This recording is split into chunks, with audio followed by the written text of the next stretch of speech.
Hey, what's up, guys? It's your boy Ryan Grant. Today, I have a question for you guys. Have you guys ever been to Chicago, one of the greatest cities in the world, greatest cities in the country? Have you guys ever taken the time to go and embrace the city, see all the tall buildings, all the cool landmarks and everything? Some of you guys probably have, since we live so close. Some of you guys probably haven't, and for the ones that haven't, your boy Ryan is here today to give you a rundown of Chicago's best landmarks.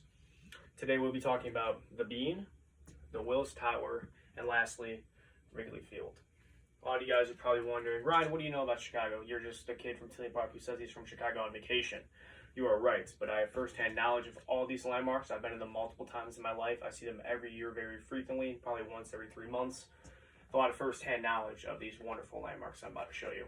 So let's jump right into it. The first one that I'm going to talk to you guys about is the Bean. For you guys who haven't seen the Bean before, I have a picture of it right here. Boom. Obviously it looks like a bean. The original name for it is Cloud Gate, but it's called the Bean because it just looks like a bean. One thing people do not know about the Bean is just how much time and preparation and energy got put into it. According to culturetrip.com, designed by the London-based artist Anish Cooper, the work was selected out of 2 proposals for a showpiece sculpture that would sit in Millennium Park in 1999. This Bean was not built until 2003 and 2004. A lot of planning, a lot of time and effort went into this. That's why it's one of Chicago's best landmarks. Another thing people do not know about the Bean is how big it truly is if you've never seen it, and how much it actually costs to make. So according to theclear.com, creation of the Cloud Gate lasted 2 years, spanning 2003 and 2004. The final seal shape reached 66 feet in length, 42 feet at its widest point, and rose as high as 33 feet. Its total cost, well above initial estimates, reached $23 million. It's a lot of money for a big mirror bean. But that is why it's one of Chicago's best landmarks. It sits right at the heart of the city in Millennium Park. It is our biggest tourist attraction by far. People all around the world will see it. Any day you go to the Bean, you'll see tons and tons of people there. It's just a great masterpiece of art overall.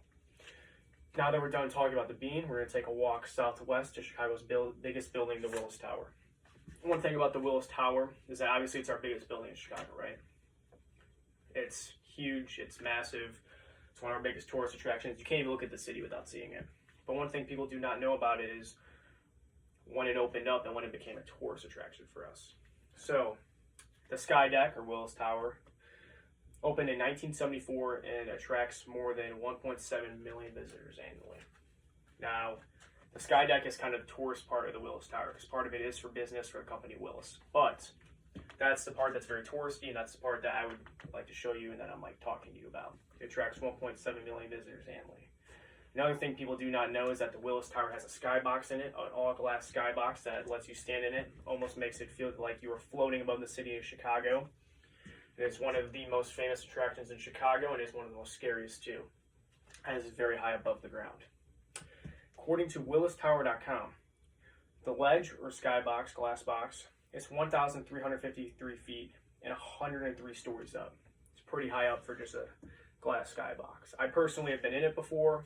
It's super scary. It really gets to you. You feel like you're about to fall out of the building and just hit the ground and go splat. It's scary, but it's definitely worth a visit if you guys ever go to Chicago and see the Willis Tower. Now that we're done talking about Willis Tower's tourist attraction, the skybox and the ledge, I'm going to take you guys up north to Wrigley Field, where Chicago's best baseball is played. Obviously, Wrigley Field is where Chicago Cubs play. A lot of people know that. It's famous for a lot of things, such as age, it's Wrigleyville around it, and lastly, it's ivy. If you guys did not know, Wrigley Field has ivy that covers the walls. It is the staple of Wrigley Field, and it is the most famous part about it. If you ever go there, you'll see it right away. It's on the outfield walls. It's iconic for having balls caught in it and never being found again. But a lot of people do not know why the ivy got there, and that's what I'm about to tell you today. According to MLB.com's Chris Landers, this article was published on 10/19/19. The renovation began at the start of the 1937 season, with the hope that the perennial Cubs would host the World Series that year. The team installed a sparkling new scoreboard and flipped out outdated bleachers and replaced them with new ones that begged fans to bask in the sun. The most bold idea ever was by owner Veer, as he'd seen ivy cover walls in minor league ballparks and thought it was a perfect expression of Wrigley's attitude. So, obviously, Wrigley Field has ivy on the walls, and the only reason why is just because the owner felt like it. And there's no other reason why, really. And ever since 1937, it's just been like that. It's looked great. It's a staple of the field. Wrigley Field also got its first championship in 2016 when the Cubs won. A lot of you probably remember that.